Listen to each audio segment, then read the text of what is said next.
Marcos Aurelius, Meditações, livro 3, parágrafo 6º.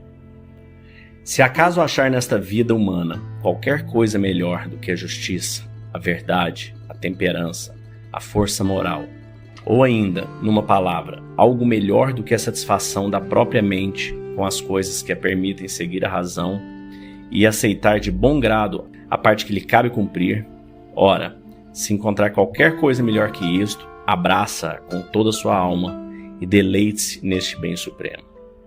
No entanto, se não encontrar nada que lhe pareça melhor do que a divindade plantada em seu peito, que já se sujeitou a todos os seus apetites e examinou cuidadosamente todas as suas impressões, e que, como disse Sócrates, se libertou das seduções dos sentidos, se submeteu aos deuses e ama a humanidade. Ora, se não achou neste mundo nada superior a isto, não dê atenção para nada mais, pois se alguma vez já percebeu tal divindade em si mesmo, inclinou-se em sua direção, sabe que não há nada mais belo e benévolo do que isto, que já é seu e sempre será seu. Pois não me parece certo que qualquer outra coisa, como os louvores da multidão, o poder e a fama, ou os prazeres da luxúria, possa sequer competir com esta outra coisa, tão bela e tão boa, segundo nos diz a razão. Ora, ainda que todas essas coisas inicialmente pareçam ser um grande bem, logo nos dominam e nos arrastam, de modo que perdemos o controle de nossa própria vida. Assim, você deve simplesmente escolher livremente o que é melhor e agarrar-se a ele enquanto é tempo. Mas, o que é melhor é aquilo que é útil. Bem, se lhe for útil enquanto ser racional, então mantenha consigo. No entanto, se lhe for útil somente enquanto um animal, admita-o sem arrogância, mas tome muito cuidado para que sua conclusão seja racional e precisa. Jamais dê tanto valor a uma coisa que possa ser levada a transgredir a sua fé, a perder a sua honra, a odiar qualquer homem, a suspeitar e amaldiçoar, a agir com hipocrisia, a desejar qualquer objeto que precise de proteção de muros e véus. Pois aquele que coloca a sua preferência na sua própria razão e no seu próprio dêmon, que cultua em si mesmo acima de todas as coisas, não tomará parte em tragédias, não viverá em lamentações, não terá necessidade, nem da reclusão, nem da multidão, mas viverá como um imperador de si mesmo, sem perseguir, nem temer o dia de sua morte. Pois que já não o perturba o fato de permanecer por um tempo, maior ou menor nesta vida, ainda que fosse chamado a partir dela neste momento, seguiria prontamente em sua jornada, como se ela fosse qualquer outra viagem. Toma cuidado para que isso seja verdade em toda a sua vida, de modo que seus pensamentos jamais se desviem do que é pertinente a um ser racional e membro da civilização. Na mente daquele que se dedicou à castidade e à pureza mental, você não encontrará corrupção, impureza, nem secreções de ferimentos abertos, nem na sua vida incompleta, quando o destino o levava embora, como se poderia dizer de um ator que deixa o palco antes de terminar o seu papel. Além disto, nele não haverá nenhuma inclinação à bajulação, nenhuma afetação das paixões, nenhuma dependência das coisas externas, tampouco algum ato que precise ser desculpado ou alguma culpa que precise ser ocultada. A sua faculdade de julgamento deve ser exercitada e aguçada constantemente. Tal faculdade exige que em sua alma não exista nenhuma opinião inconsistente com a natureza e a constituição de um ser racional. E tal faculdade, quando bem executada, o liberta das rotulagens apressadas, o torna amigo da humanidade e submisso aos deuses. Jogue fora da mente todas as demais coisas e se preocupe apenas com as essenciais, que são poucas. Além disto, tenha em mente que cada homem vive apenas nesse momento presente, que é como um ponto indivisível. Todo o resto de sua vida é o passado ou algo incerto. Assim, o tempo em que cada homem vive é curto.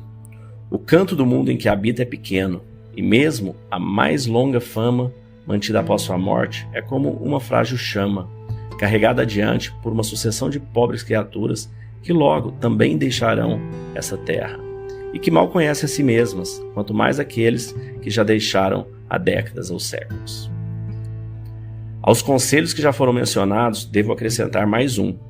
Mantenha para si uma definição ou descrição acerca do objeto que lhe foi apresentado, de modo que possa sempre distinguir que tipo de coisa ele é em uma substância, em sua nudez, na soma de todos os seus componentes. Ao se referir a ele, diga a si mesmo o seu nome apropriado, assim como os nomes dos componentes que o formam, e nos quais um dia se dissolverá. Pois nada é mais produtivo para a elevação da mente do que ser capaz de examinar metodicamente e verdadeiramente cada objeto que lhe é apresentado na vida. Sempre contemplar as coisas de modo a refletir ao mesmo tempo a qual mundo elas pertencem e qual a sua real utilidade nele. Assim, quem sabe poderá perceber qual o valor que cada coisa tem em relação ao todo e em relação ao homem, que é um cidadão da cidadela mais elevada, da qual todas as demais cidades são aparentadas. Assim, se deve saber o que cada coisa é, do que é composta e quanto tempo persistirá a natureza disto que agora me impressiona os sentidos. Saber igualmente qual a virtude necessária para lidar com ela: gentileza, virilidade, sinceridade, fidelidade, simplicidade, contentamento e o restante. Desta forma, em cada ocasião, um homem deveria dizer: isto vem da divindade, isto se conecta ao desenrolar do fio do destino, e a coincidências e acasos do tipo. Isto vem de uma concidadão, ou de um parente, ou de um amigo, ou de todo caso alguém que não sabe o que é viver de acordo com a natureza. Eu, no entanto, não ignoro. Por esta razão, trato tal pessoa de acordo com a lei natural do convívio em sociedade, da benevolência e da justiça, procurando todavia em matérias indiferentes ao bem comum, tratá-la segundo o seu merecimento.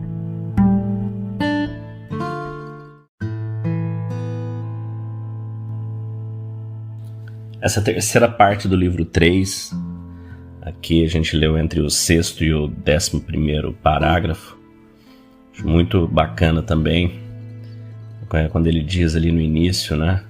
Se você achar qualquer coisa melhor que justiça, verdade, temperança, força moral, se achar algo melhor que isso na vida, leve para você.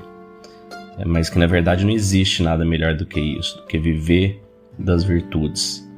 Depois ele ainda fala, né? Você pega o imperador de Roma, o que ele tinha? O poder absoluto. Não me parece certo que qualquer outra coisa, como os louvores da multidão, o poder, a fama, os prazeres da luxúria, possam sequer competir com essas virtudes, com essas coisas boas. Então você vê um homem que tinha toda a fama, era conhecido por 100% das pessoas do mundo dele, tinha todo o poder que o dinheiro, o poder e a fama poderiam comprar. Para ele nada disso significava nada. A única coisa que tinha sentido na vida era viver com justiça, verdade, temperança e força moral.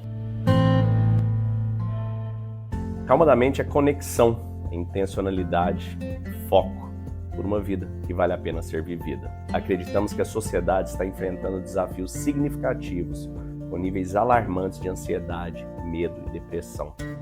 Acreditamos que a cura está dentro de cada um de nós e nosso propósito é ajudar as pessoas a encontrarem a serenidade mental como o primeiro passo para reconectar consigo mesmas e alcançar o bem-estar do corpo, da mente e da alma.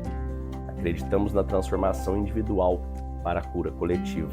Dentro da Calma da Mente, nós oferecemos um programa baseado em uma filosofia com mais de 2.300 anos, o estoicismo, apoiado em técnicas de meditação e visualização validadas hoje pela neurociência e pela PNL.